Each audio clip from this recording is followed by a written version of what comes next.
Look at that gorgeous skyline, Riley. Always looks the same. It does always look the same. No matter the day. If you know anything about Portland, that is the same kind of sky you will see for about 8 months, but it's still pretty nice out there. Yeah.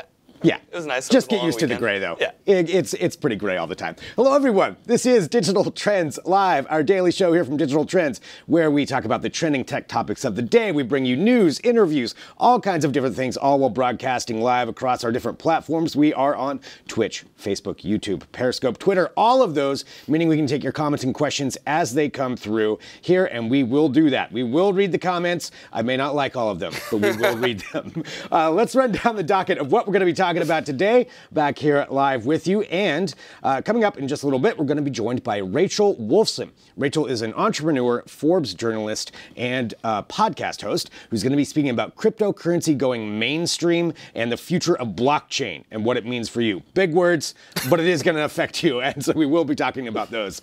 Some different interesting things with cryptocurrency. And actually, we've got some news about that as well. Then Kim Wetzel, our smart home editor from Digital Trends, is going to be hopping on to talk about the evolution of bathroom technology. Yes, smart homes are not just in the living room anymore. There were so many different revelations and so many different products that came out over CES and just kind of over the last several months that are specific to the bathroom. So we're going to discuss those right here live on the air. And right now, though, with our opening segment, I want to say I'm Greg Nibbler, and I am joined by Riley Wynn. Hello, Riley. Hello. Good morning. Good morning. Good morning. Thank you for being back here with us. Hey, I'm always happy to come back. Absolutely. And Riley, just for everybody out there, can you explain what it is that you do here at Digital Trends? Yes. So I'm the social media associate manager. So basically, I'm the one that tweets out everything, posts all the Facebook stuff. So whenever you see a typo, that's me. If you want to troll me, hit me up on Twitter. You can do that anytime. I love the internet trolls. Yes, so I'm sure you just thrive off of that all the time. All the internet trolls. So it gets me up in the morning. You get up to see who said what to you? Yeah.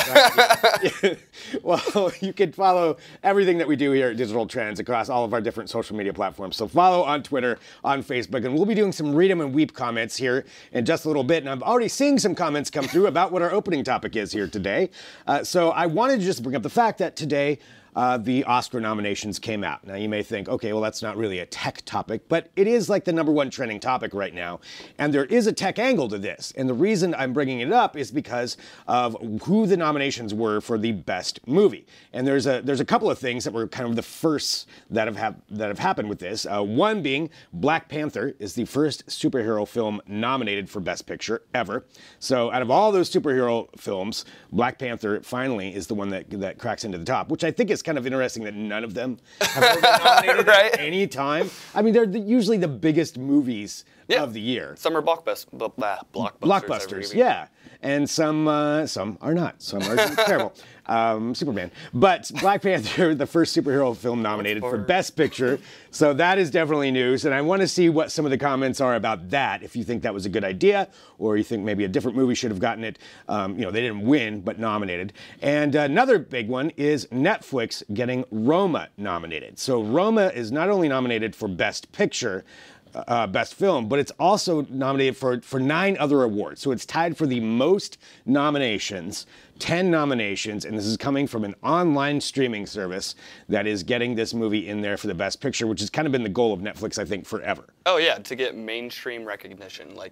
They want to be sought out by the Hollywood community and not just seen as this backdoor way of getting into the movie business. Right. Yeah, I mean, this means, they are fully acknowledged as a legitimate, not that I think as the public, I think we've all known there's some really good Netflix movies and programs out there, but to get that kind of recognition, that brings in the mainstream. It means, who knows what it means for Netflix. I mean, it's not like they're not already getting a ton of people onto their platform anyway, just actors and producers, but this just gives it even more legitimacy, and I think that's a pretty big thing. Yeah, I think it really eliminates all the doubt from the people that are in the old school, movie industry that just kind of scoff at Netflix. Yeah, these kids with the this internet fade will never last. With their laptops, it's never gonna make it, never going anywhere. Well, it is going somewhere right now. So 10 nominations for Roma, which I admit, I have not seen Roma yet. I know for some people here in the office, I believe it was Rob, it's his favorite movie of the year. We had kind of a roundup of some of the favorite movies from Digital Trends staff, and he said it was his favorite. So I am definitely going to watch it. It's about Mexico City, I believe, in the 70s, and like a middle-class family and a housekeeper. Looks very artistic. It does look very beautiful, black and white. But it looks, it's nominated for 10 different things. So I think that's interesting. Now I'm seeing a couple of the comments, that are coming through here, and we'll keep track of those as we're watching these, and again, you can drop in your comments live anytime during this. A couple other things of note, Bradley Cooper, Lady Gaga, nominated for each one for Best Actor. Yep. Not too surprised. Yeah. Kind of figured that was going to happen. Spike Lee for Best Director for Black Klansman, which I do really want to watch that. I really want to see that as well. I have not seen it yet. I am definitely excited about that one. And then we had actually a local one here, since we are based out of Portland, Oregon. This studio is. We also have our New York studio, and we're all over the place. But since we're here in Portland, and you saw that, Best Short Documentary was by a Portland producer, Sky Fitzgerald, for Lifeboat. Oh, I haven't heard about that one. I had not heard about that one either. Short documentary, but it's about a German nonprofit group who is going through the Mediterranean to pick up refugees who are on sinking rafts. That's amazing. So that's kind of doing something good for the world, I guess.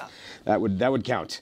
So all of that, though, just kind of take a look at what the nominations were. But again, the tech angle here is Netflix getting nominated. So then what's next? Next year do we see Hulu, Amazon Prime, other groups? Yeah. Getting this recognition for some of the work that they've done. And I think it's deserved. Yeah, I think so too. I mean, they've invested so much money into making original content, and it's. I mean, it's probably been paying off like revenue-wise, but it's finally paying off like recognition-wise. Right. And so I think it's good for Netflix. Yeah, it's good for Netflix, and it's good for online media, to be honest. I mean, it's kind of nice getting those nominations, and when you're an online media group who works just as hard as everybody else. The awards are fun. All right. Anyway. There we go. Let's move on from that. Let's do our Read 'em and Weep segment. Let's talk about this. So this is where we take a look at the comments and questions that come across our social media platforms that Riley controls here. And let's see what the people have to say. And it is called Read 'em and Weep because sometimes we do weep, but we do read all of them.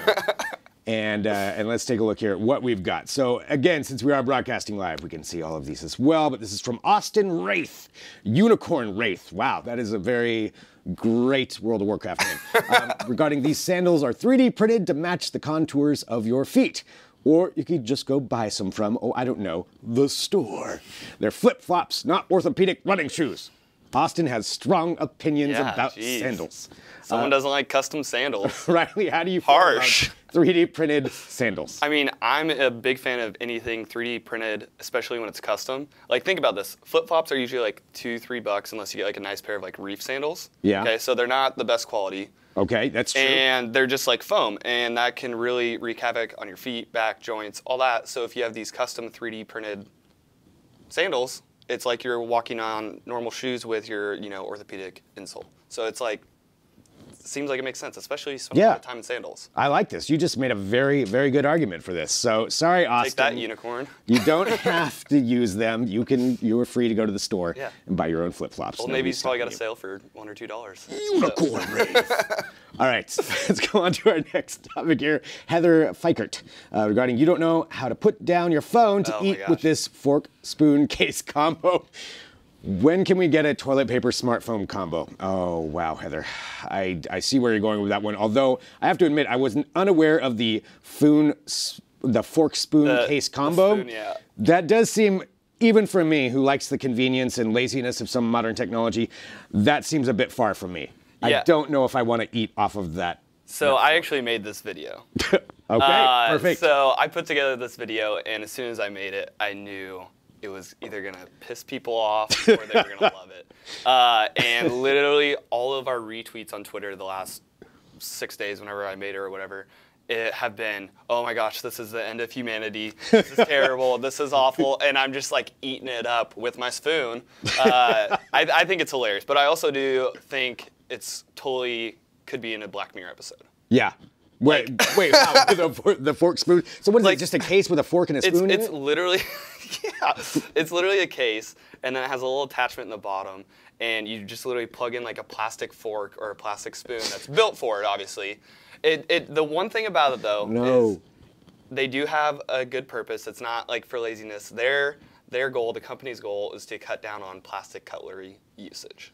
Okay, all right. So I mean, that's what I tell my parents if I made a awesome product like it's for a good purpose. Yeah. All right. I guess I can kind of understand that, but I still don't think I'm going to be walking around with my own. I mean, if the company sends me one, I'll use my it. phone case. There's just something inherently that seems dirty to me about it. About coming out of a phone case. Well, then you got to get one of the phone cleaners. Oh, see, You know, the this is how I get you. phone cleansers. Oh, no, I don't want to do that. All right. All right, there we go. You can check out that video that Riley has created at digitaltrends.com. Let's go on here. We got Juan Loiza regarding Kohler's smart toilet brings voice assistant into bathrooms. Kohler, bringing the NSA to your toilets. Good, a good conspiracy theory. I did not think about that part. Although, what kind of secrets are you divulging when you're in the bathroom by yourself? That's the only thing I'm wondering. What is the NSA going to get from you at that point? That's what I... Last night's dinner, that's what they're going to That's, yeah. And we are actually going to be talking about this product specifically here in just a few when Kim Wetzel joins us, our smart home editor, to talk about some of the smart bathroom products. But yeah, I did not... The NSA is not something that I necessarily worry about in that aspect, but you never know, and who am I to judge, Juan, what goes on in there? I understand your privacy. You probably don't have to get the Kohler smart toilet, but, yeah, and then again, you just also kind of assume that everybody's listening to everything now. True. One thing I would say that, like, this comment's pretty funny because as soon as I read that, all I could think about is like when in the movies, like someone's getting raided and they go to flush their drugs down the toilet. Oh. A smart toilet could like totally stop you from doing that, so you get caught. Yes. That's the first. Yeah, I've been watching Heroin does a lot not belong lately. here. Yeah. Okay, now I can see this. Okay, now the narcos is gonna have a whole new. They're gonna be listening on your toilet, and so they're gonna know you're heading to the bathroom once the raid starts. Dang it. All right, now I'm already there. All right, let's go to one more here. I believe we have two more. Ryan Redmond regarding the TMC Dumont is a motorcycle with an airplane engine and giant spokeless wheels. I did take a look at this. It looks pretty amazing, actually. Just what I always wanted in a motorcycle: the turning radius of a moving truck and the ground clearance of a pallet jack. That is a good point. I don't think it's necessarily meant for convenience for commuting. No.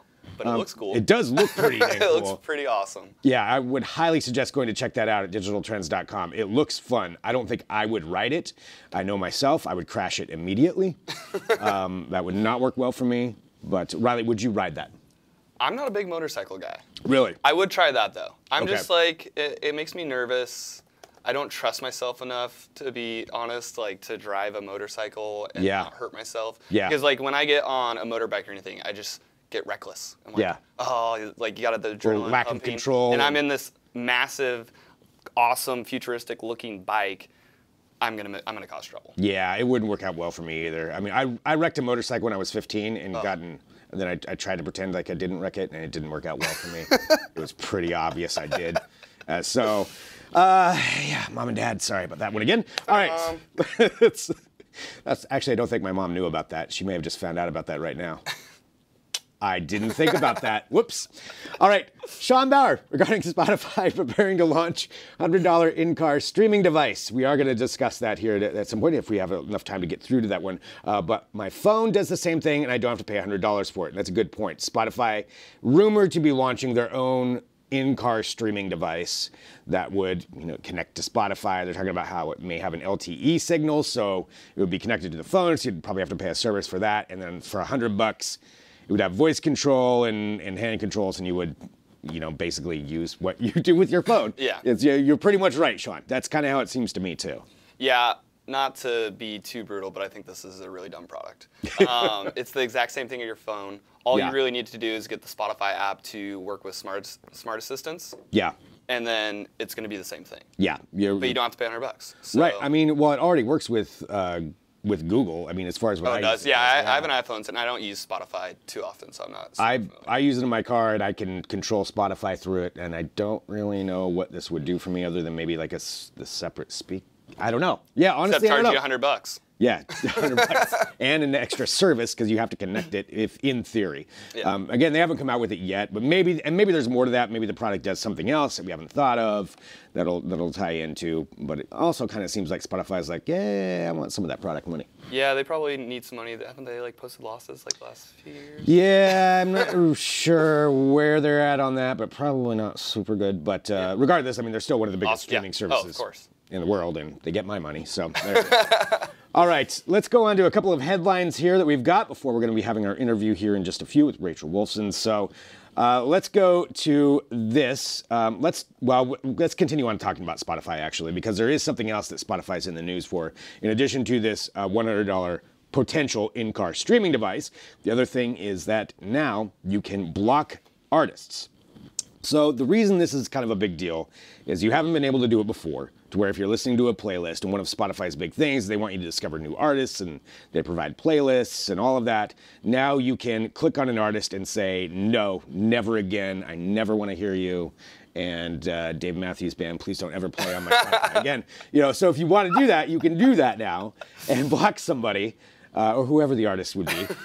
And that I don't know. It's interesting that this is coming out and that people care about this. Is this something that you care about? Yes. Okay. I would definitely.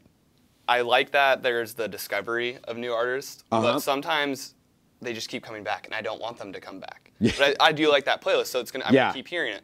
And so if you're able to block them, then you're given the power rather than Spotify. And I honestly think they did this because of the backlash they got for banning R. Kelly for a little bit and XX Temptation or whatever his name is. They got a lot of backlash because they had hate speech and stuff, and so they took him off, and then a bunch of people protested, and they had to bring him back on. So rather than Spotify just saying, no, they're not going to be out of service, it's you get to pick that they're not going to be out of service. And I think that's a smart move on their part, to be honest. It gives the power to the user and not Spotify, because no matter who it is, you're going to have people upset. Right. No matter the artist. So give the power to the people. I think it's a really smart move. If they just block them, then that means that person's not going to get paid for their music being played on there, and nobody's going to hear it. Yeah, I mean, you got a good point there. Yeah. I mean, there is the other side of it. Does the corporation have a responsibility to take somebody off who's like that? And it does open up a lot of things, and I'm not trying to take any side on anything. Yeah. It does open up a lot of where's the limit? What do you do? Yeah, where's the line? Yeah. Who's appropriate? Who's not? It's just, let the people do it, make the decision. Decide. Yeah. Not bad. All right, well, Spotify, you can apparently now do that on, I haven't tested it out myself yet, but it's probably rolling out to devices on that part of it. All right, next topic here that we want to get to before we go to a quick break, we've got something interesting from Uber, and I'm sure Lyft is probably working on this as well. But Uber is apparently setting up a new robotics unit, apparently aimed at incorporating autonomous technology into its rental bicycles and scooters. So Uber and Lyft, a lot of companies getting into the rental bicycles and scooters, in addition to Lime and all the other ones that are out there. But this idea of autonomous technology in them, I don't know why this makes me more nervous than it does when it comes to cars. So the theory is, and then this is speculation on where they would go with it. They do have, they're calling it the Micro-Mobility Robotics Unit, which is going to be the name of this unit within Uber that's going to work with this kind of thing. One of the theories is that it may be where you could order up a bike or a scooter wherever you are, and it comes directly to you. I love that. Autonomously. No, I don't like it. I love that. Riley, tell me why you like it. That is amazing. The worst part about getting a Lime, Bird, there's a bunch of other ones. Right, a Lime or a Bird is you have to literally scurry around the city trying to find that scooter. Yeah. And a lot of times by the time you actually get to the scooter, someone else has already rented it. Yeah. So if you can hail one to your location, I can order one while I'm at work. By the time I get downstairs, it's outside on the sidewalk waiting for me. Oh my goodness, that sounds amazing, Greg. I don't know how you don't like that. In theory, yeah, there's just something about an autonomous bike or scooter that's just unnerving to me. I can accept a car, but there's something weird about a driverless bike just going down the road on its own, just making turns and zigging and zagging in traffic. No, I don't know why. It feels weird. It feels weird to me. Well, I think one thing about that too is, will those autonomous bikes and scooters, will they be in the bike lane or will they be on the road? I don't know. See, that's where I think it gets tricky. They need to be because as of nowhere. right now, I believe it's just the bike lane. Like you can be in the road, but you're supposed to be in the bike lane. Yeah. That's what I've been told in Portland. Who knows if that's actually true? Yeah, and probably other cities have different rules. Yeah. So I think that's like where it gets really tricky. Is not only are they going to be dealing, like the autonomous bikes are going to be dealing with drivers, they're going to be dealing with bikers and scooters. And I don't like it. I love it. Nope, it makes me nervous. It just, I don't know, it just weirds me out. It's like the robotic dogs. It just kind of weirds me out a little bit. Well, another thing I like about it too is I hate taking Uber or Lyfts. Like Really? I absolutely hate them. I do it all the time. Yeah. When I go out with my friends, but I actually hate going on them because Why? No offense to Uber drivers or Lyft drivers, they're the most peculiar. Which means you're gonna say something people offensive. Ever. They're just different. They're a different breed, and like, hey, if I had a car that was new enough, I would totally Uber on the weekends to like save up for stuff. But they're just different, and so like having the like ability to just take an autonomous car or an autonomous scooter by myself, just get from point A to point B, no talking, just. I'm kind of with you on that. Yeah. I'm not a big talker when it comes to. Yeah, I just don't like want I'm in the car. conversation. I just like, hey, I want to get to the next spot. This is Riley time right now. Yeah. Let me out to my own device. Is that what you say when you get Yeah. in? Sorry, this is Riley time right now. I don't want to discuss anything with Sir, this is Riley time. I'm just gonna stop you right now. 10-word sir. max.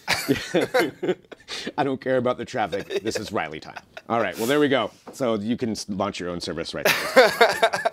All right, well, we need to take a break here coming up because we do have our special guest who's going to be joining us, and that is Rachel Wolfson. She's an entrepreneur, Forbes journalist. We're going to talk about cryptocurrency and blockchain, how crypto is going mainstream, where blockchain is heading, and some of the different things, the different factors that are helping that along. Later on in the show, we've got Kim Wetzel, our smart home editor, hopping on to talk about smart home products in the bathroom. Yes, we're going to be discussing that because there's actually a lot to do it, all while broadcasting live across all of our different platforms. I want to say thank you to Riley for joining us. Riley, where can people follow you on Twitter? I'm glad you asked, Greg.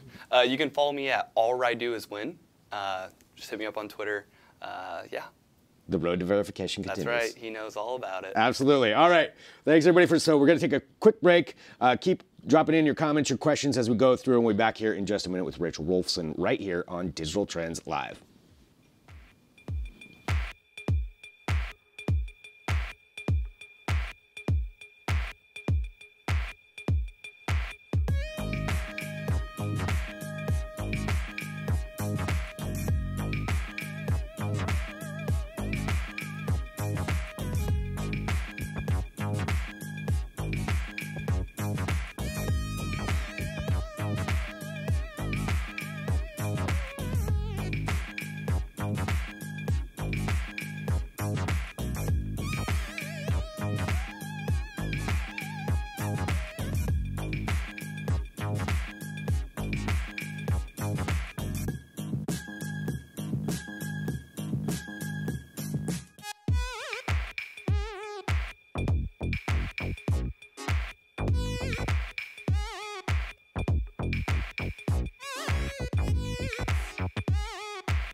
Welcome back to Digital Trends Live. Thanks, everybody, for joining us. Of course, live here every day, 9 a.m. Pacific, noon Eastern, bringing you all kinds of tech headlines and interviews. And the next subject we're going to be talking about is something that we're all familiar with, which is cryptocurrency and blockchain. Where is it going? How is it going to affect us this year? I feel like every year we find out more and more about it. It gets more and more in the news, but where is it actually heading for us? And we've got an expert who's joining us right now to talk about this. It's Rachel Wolfson, Forbes journalist, an entrepreneur, a podcast host. You have so many different titles, I don't even know which ones to emphasize because it's very impressive. Rachel, thank you for joining us.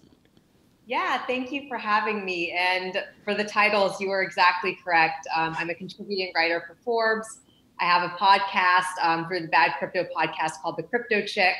And I've been writing about blockchain and cryptocurrency for a little over 2 years now, I think. So you've been kind of seeing a lot of, at the forefront of a lot of these major changes and these major innovations that have happened over the last couple of years. I mean, even just 2 years ago, I feel like blockchain was a term that maybe 5% of tech enthusiasts knew, or maybe you knew a little bit about it, but now it's moving more into the mainstream. And I guess maybe to start off, let's talk about that. Like, what are some of the different things that are driving cryptocurrency and blockchain into the mainstream zeitgeist, I guess? Sure. Yeah. So, I mean, definitely there's been a lot of shifts since I've started writing about it 2 years ago. So, for instance, like when I first heard about blockchain 2 years ago, I had no idea what that was. I didn't really know much about Bitcoin. And it seemed like the big thing a few years ago, and I mean, in 2017 especially, it was ICOs, initial coin offerings. And a lot of people wanted me to write about ICOs. And at first I thought it was really cool. I was like, wow, this is a great way to raise money. So I would write about ICOs occasionally. And then I found out that a lot of them weren't legit. And I was like, oh my gosh, I don't want to write about this anymore. But, at first I thought it was just a really cool concept. So there was a big ICO boom in 2017. Everyone was doing an ICO in this space. And then all of a sudden you found out that these ICOs were actually just kind of scammy. I mean, not all of them, but a lot of them were. So definitely we're shifting away from ICOs this year. I mean, I haven't heard about any ICOs. People aren't pitching me about ICOs now, but we're seeing more STOs, security token offerings. So that's a big trend. And I do believe that security tokens are going to be big in 2019. Can you give everyone just a brief description of what an STO is? Sure, yeah. So a security token, so securities are regulated. And so basically security tokens allow for liquidity with illiquid assets. So basically you can move shares easily. So actually it was really interesting. I just wrote about Medici Ventures, a subsidiary of Overstock.com. Mm-hmm. And they recently purchased, I think it was 3.6 million. Hold on, it's in my notes. I want to make sure I have that number correct. Let's see here. Hold on. So they, where is it? They completed a successful digital security transfer with $3.6 million security token using the Ravencoin blockchain. So, I mean, that's huge that you can transfer shares and securities through a blockchain network now. That is $3.6 million. I mean, that's a tremendous amount of money, and that they have the trust in that to do it, I think definitely translates into just the general public of understanding, that it's a legitimate way to do this, to handle transferring money. Right. Exactly. So that's one example of something becoming more mainstream. Any other specific examples that you can think of? Yeah, definitely. So, I mean, right now we're in a bear market. So I think the price of Bitcoin right now is a little over $3,500. And I mean, last December, it was almost at 20,000. So crypto, I mean, a lot of people think that, this is going to die. This is a trend that's not going to be here much longer. But it's actually going mainstream. And we can see that there was just news that in the Coinstar kiosks at grocery stores, you can now purchase up to $2,500 worth of Bitcoin through the CoinMe.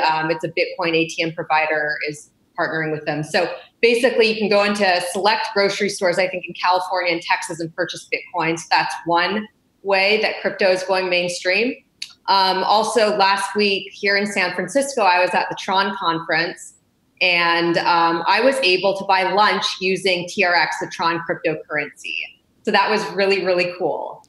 I think both of those things that you just brought up are really interesting things, because I was just reading about the Coinstar movement there this morning, where they were talking about how, you can buy Bitcoin at Coinstar. And I think Coinstar is something most people are familiar with. So it's if you can go in there and do that, it's like, oh, okay, well, this is something legitimate and easy for them to do. Also, and we're showing just a video of you with the Tron card, because I took a look at this on your Twitter account. And it makes things so simple. It looks so simple the way that you're using it, and it's using it kind of like a normal debit card. Is that how they anticipate that being used by by everyday people?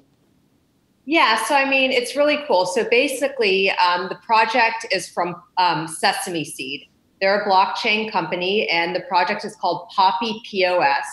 And so basically, what they've developed on the Tron network is a grid card, which looks like a credit card. And you can see it on my Twitter feed at Rachel Wolf00. I'm using it.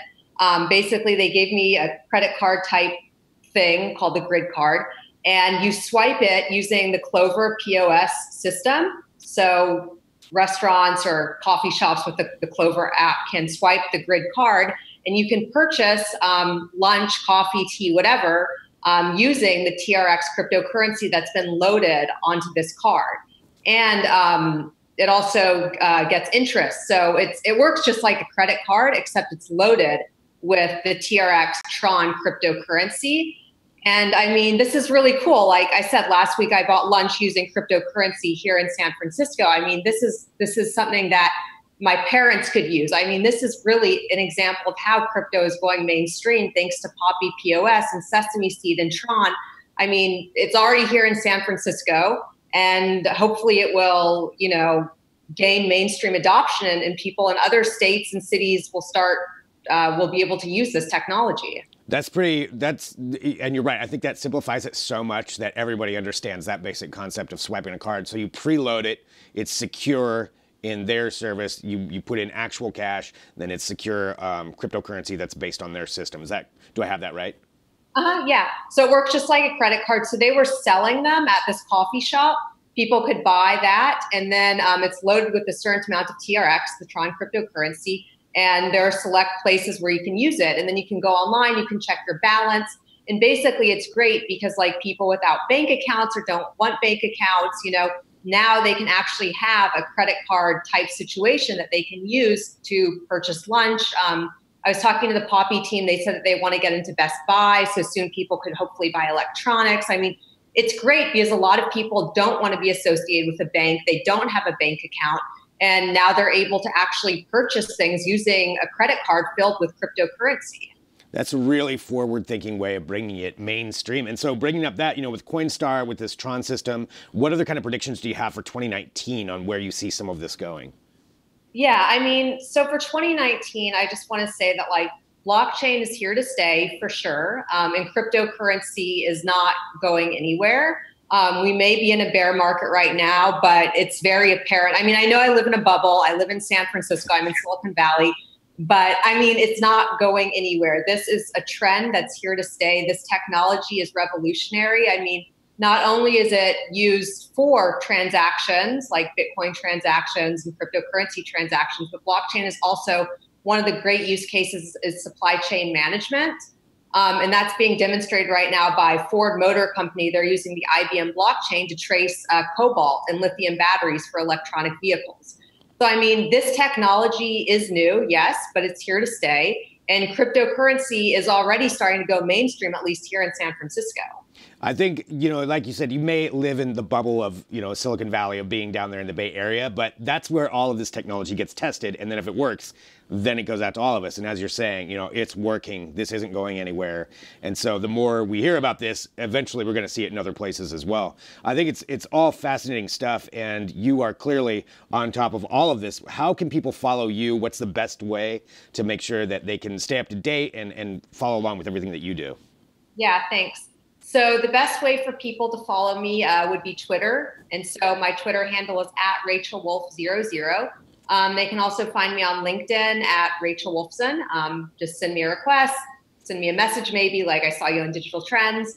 Yeah, I guess those are two of the best ways. Facebook, social media, really just reach out to me on social media. I'm pretty responsive. And feel free to read my Forbes column and download my podcast. It's on Apple, iTunes, Google Play, Stitcher. It's called The Crypto Chick. Fantastic. Rachel, thank you so much for joining us. Really appreciate hearing your insight on this. Yeah, thank you for having me. It's been a pleasure. Nice. Well, and thanks everybody for tuning in to who watches this show live. This is part of the fun of doing Digital Trends Live, of having this show every day. We get to learn about all kinds of different things and learning about cryptocurrency and blockchain and everything that's going to be coming forth this year. It's important stuff, and it's fun to find out where it's going and some of the different applications that we can see with that. So a huge thank you to Rachel for joining us to cover that. And we're not done. We have more Digital Trends Live coming up, because in just a minute we're going to be joined by Kim Wetzel to talk about the smart home sector, the smart home section, which is in the bathroom, which is bathroom technology, was huge at CES this year. There's some really interesting products, some that are pretty innovative. Some, it's like, well, I don't know where that's going, but regardless, we're going to talk about all of it, all broadcasting live right here across Digital Trends, different platforms. So give us your comments, your questions, whatever you have, drop those in there and we will cover those. We'll be back here in just a minute with more Digital Trends Live.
Welcome back to Digital Trends Live. Thank you everybody for tuning in, and very excited now for this segment. We're joined by Kim Wetzel. Hello, Kim. Hi, how are you? Doing well. Good. So smart homes, you know, I think I've been kind of teasing it along as the show has gone on, just about smart homes. I think we're all kind of getting used to like living room technology and light bulbs and, you know, smart kitchen technology. Yeah, absolutely. But that's not where it ends. When it comes to smart homes, smart bathrooms, we are going to discuss right now. And we have this product right here on the table. I know we've talked about this before, and it is, maybe I'll have you walk me through what exactly this is. Well, you don't know what it is? I do. I just want you to say it.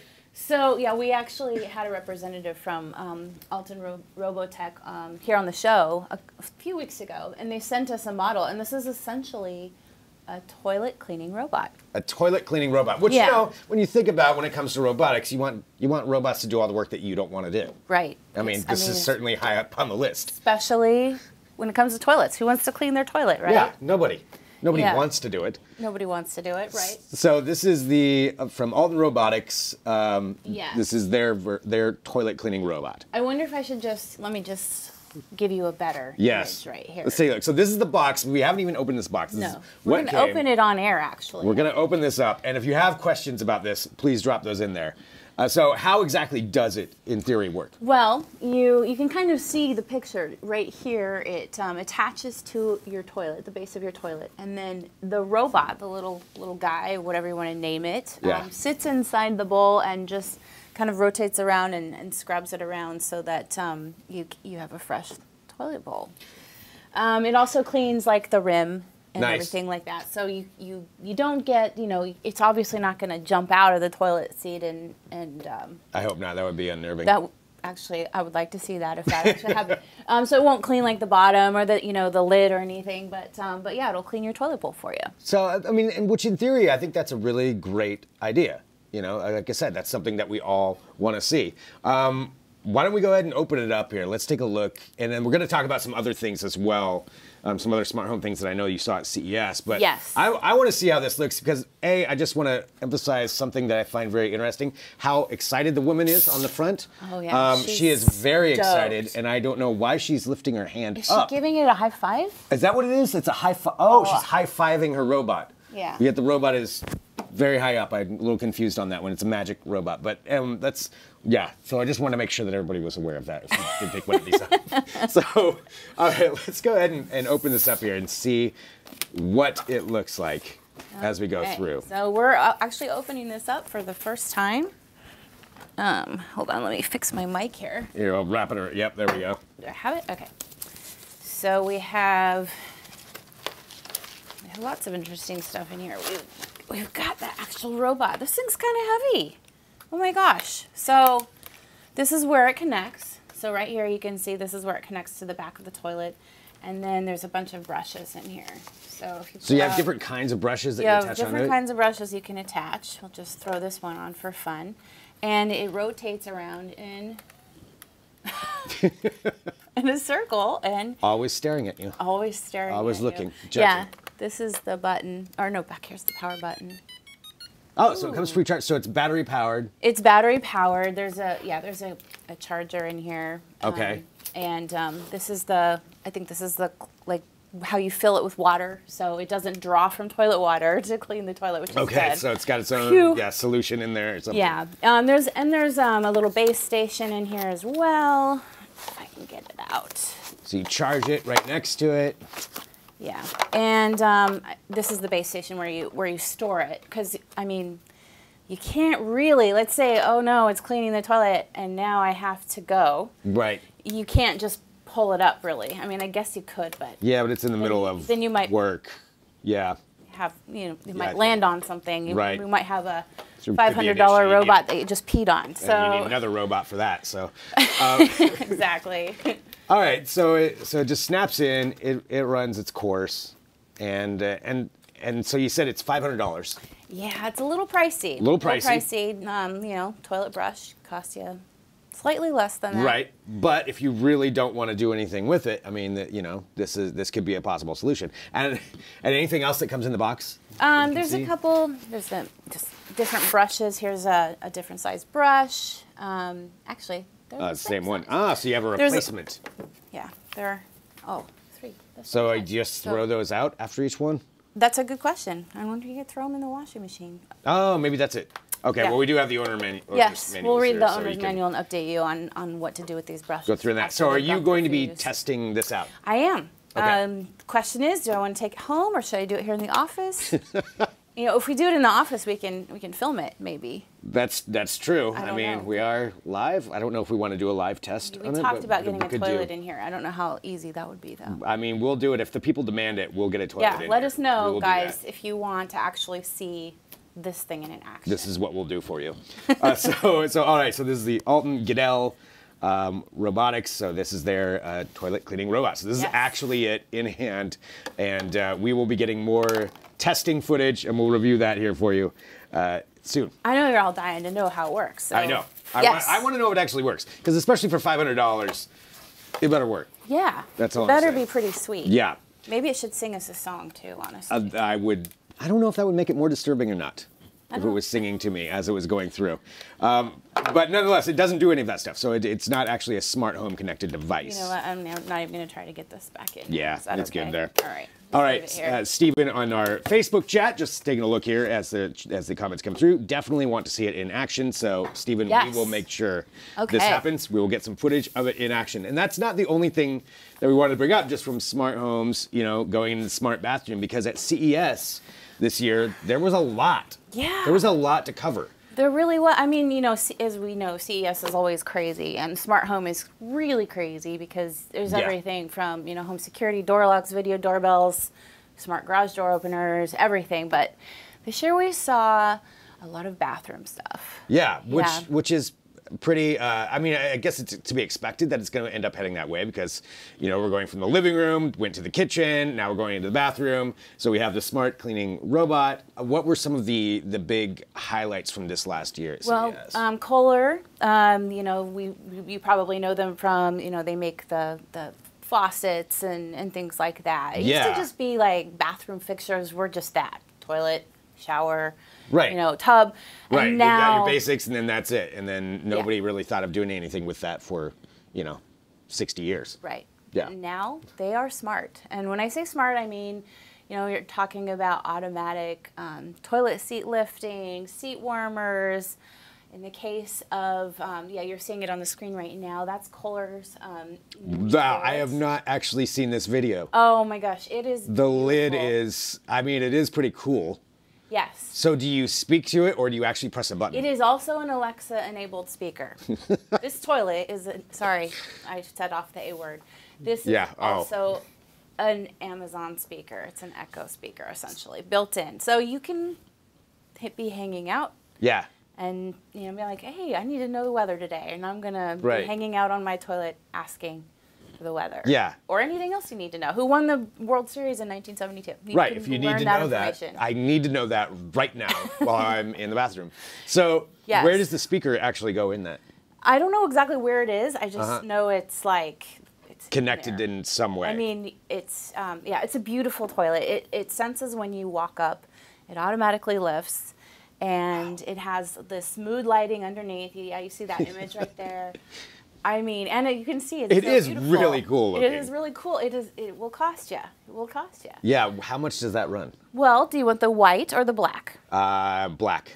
$8,000. Wow. $8,000. Yeah, I mean, some people have argued you could just put an Echo Dot in your bathroom. Yeah, right. Call it a day, but I mean, you don't have that beautiful. It does. I don't have the mood lighting. You don't have. I mean, without the mood lighting, it's kind of pointless to me. I mean, I need the mood lighting. So that's that was the Kohler. Let me see if I got this. Kohler Connect. That's Kohler Connect is their whole system. They have a whole bunch of smart stuff. The toilet is the Numi toilet. Okay. 2.0 with the A word embedded. Right. But they have a whole, like Kohler has this whole system. They have a bathtub. You can just ask, again, Alexa, sorry. Yeah. To start your bath, and you have it preset for the perfect temperature, the perfect like fill. So if you're downstairs with your kids and you're like, oh, we need to start their bath before bed, you can just tell your smart speaker to turn on the faucet in the bathtub. And set it to the level you want, the temperature you want. The perfect temperature you want. That's pretty cool. It's very cool. I mean, again, these are like very expensive devices, but they're just so beautiful, and it's so.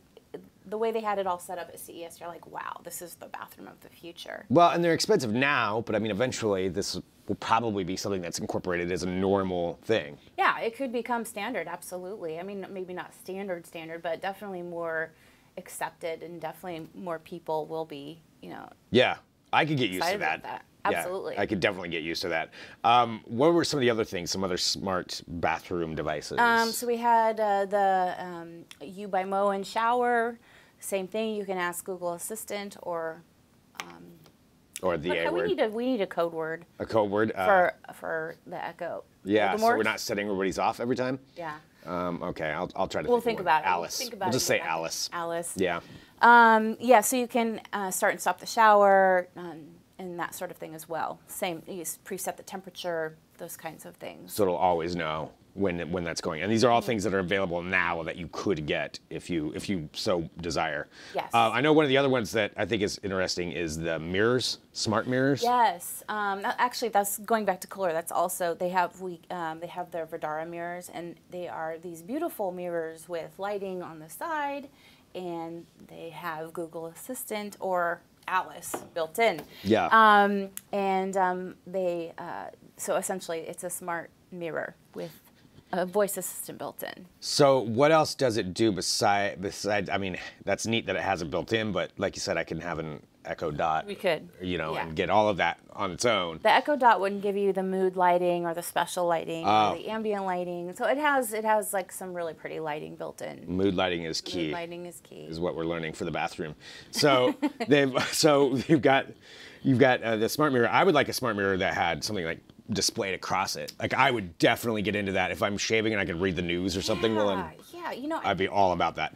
I think there are some things I like kind of there's going to be, I think that's going to be coming. On the way, possibly? Yeah. Okay. Yeah, definitely. Yeah. And you're right, like the mirror's a place you're looking anyway. Might as well have a little right. TV built If I can watch Netflix at any time, I'm sorry, television in the bathroom, yeah, that is the future that I want. I mean, that's where it's at. Clearly, nobody's ever thought about that before, and that's never happened. So smart mirrors, smart toilets, smart sinks, smart showers. There's so many different things that everything's getting incorporated in. Yeah, we actually ended up writing for CES a best toilets of CES post because we kept getting more and more announcements about toilets. Bidets are, at least people are trying to sell Americans bidets. We'll see if they actually will end up becoming more popular. But there are a few of those out there, smart bidets, things. I don't know how much detail we want to get into right but here, I mean, it's true though. These are all things that are out there, and there's definitely going to be a market for it. Yeah, I think so. And so we have the roundup of the best toilets. That's at Digital Trends, and we have articles about all of these different products. Yes, we do, and you should also stay tuned for the video demonstration of the Goodell robot. I'm actually really looking forward to seeing this video. Yeah. I just want to see it in action. I want to see if it actually works. Got to figure out how to make it work. I mean, yeah, there's some editorial things you're gonna have to figure out on that side. Yeah, I'm gonna leave that to you. Okay. You're the smart home editor. Sounds good. All right, well, Kim, thank you for coming in here to talk about this. I think that all this stuff is really fascinating, and like you said, your department here of Digital Trends covers so many different products. Really does. I mean, really does. Everything in your house is going to be a smart something at some point. Yeah, it's absolutely true. There's auto mowers, there's smart garage openers, Everything. Just stay tuned to find out the next crazy thing that they make smart. Well, check all that out, digitaltrends.com, under Kim's Smart Home section. And I think what we're going to do now is actually we're going to go ahead and wrap up the show, I think, right now, because we have covered so many different things today, and I want to emphasize again, broadcasting live. Live to you. This show is available every day, 9 a.m. Pacific, noon Eastern, and then we have different segments that are cut up, and you can watch the videos on their own afterward. You can share those, tell your friends about the show, and join in with us and find out something new every day and have fun with us in here. We like to have fun when it comes to the tech. We do like to, give you the news as it actually is happening, but we can all have a little bit of fun with it. I mean, sometimes things are just funny. It's a smart robot toilet cleaner. I mean, come on. It's cool, but it's also funny. I can't help it. We were also joined today by Riley Wynn in the very beginning, talking about some different, actually interesting things with the Oscar nominations, Spotify, potential new products from them. We had Rachel Wolfson on to talk about cryptocurrency and Bitcoin and blockchain and how that's going to evolve over this next year and how it's becoming more and more part of our lives, more mainstream. And you are going to start seeing this incorporated more into things that you do ordinarily. And so that's also very, very interesting, and check out all of her stuff. Rachel Wolfson. And Kim, thank you for joining once again here to talk about all of this. And thank you all for joining us. I'm Greg Nibbler, and I do really appreciate everybody hopping in here. Don't forget, like I said, to share the video and hit subscribe to make sure you can join us every day, 9 a.m. Pacific, noon Eastern. We'll be back tomorrow with another episode of Digital Trends Live.